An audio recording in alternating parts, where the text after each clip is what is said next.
He'll sterilize the entire facility. Hey! You can't save yourself. With Splinter Cell Conviction, we really are setting out to reinvent the Splinter Cell franchise and also kind of redefine what people think about stealth action gameplay.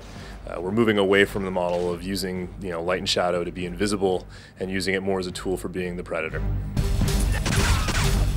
Our goal has been to try to make the players capture that same feeling about being able to work together in order to be these ruthless elite agents who can use stealth, move into action, back into stealth to strike at their enemies in a very ruthless and efficient way.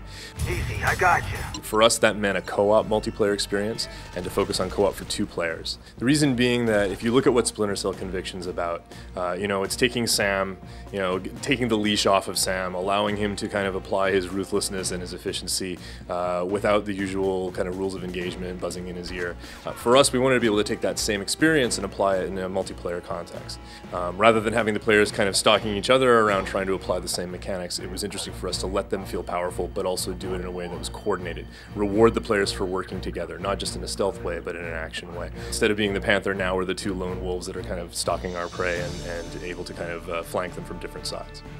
This has got to be the spot where the tunnel runs close to the old bunker. Let's set the charges. Really what we're doing is we're defining both a story mode. So there's a 4-mission story arc that defines a prequel to the single-player storyline, as well as what we're calling deniable ops, which is 4 additional game modes that the players will be able to explore outside of the story. The co-op story is really defined as a series of missions the players are going on in the former Soviet Union, and in which the Third Echelon Agency, which used to employ Sam Fisher, has sent one of their best agents, the American Archer, into the field along with a Russian agent from their counterpart agency, Voron.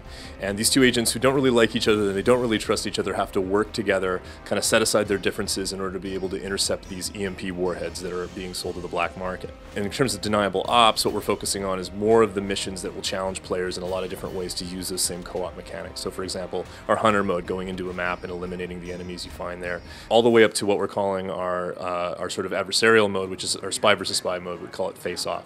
And this is the 2 agents stalking each other through the shadows, but also adding into that same mix AI enemies that are hostile to both players, who can be both a hazard to the players but also a tool for trying to flush your opponent out.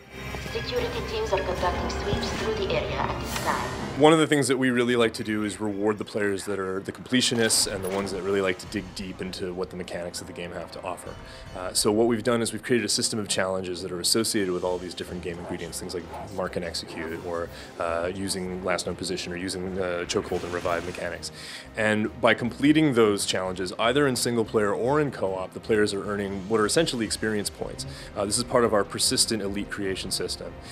Those points can then be spent upgrading existing weapons and equipment that the players have already unlocked, or by customizing the appearance of their avatar in the game. We figure the 4 missions of the co-op story mode at this stage run about 5 to 6 hours for typical players, depending on whether they're more stealthy, more methodical, or more action-oriented. That's 5 to 6 hours, obviously, on top of what they're going to be playing already for single player. In terms of deniable ops, it's actually really hard to say. There's 6 maps in total, each of which is broken into zones of roughly 15 to 20 minutes each, about 4 to 5 zones, depending on the map. Those zones can then be applied to many of the different modes that we have, the 4 modes: Hunter, Infiltration, Last Stand, and Face Off. So you multiply that out by the different difficulty levels that we're supporting, and frankly, I mean, it's many dozens, if not hundreds of hours of gameplay for the ones that want to come back and come at it again and again, for sure. We definitely have something planned as part of the Uplay offering. We're going to be revealing more about that a little bit later on, but rest assured, yeah, there's definitely going to be stuff there that's exclusive to Uplay. There's definitely plans for DLC. We're going to be revealing more about that at a later time. Come on, you. Faster. Splinter Cell Conviction will be out on February the 25th of 2010 for both Xbox 360 and for the PC. Yeah! Surrender! Now!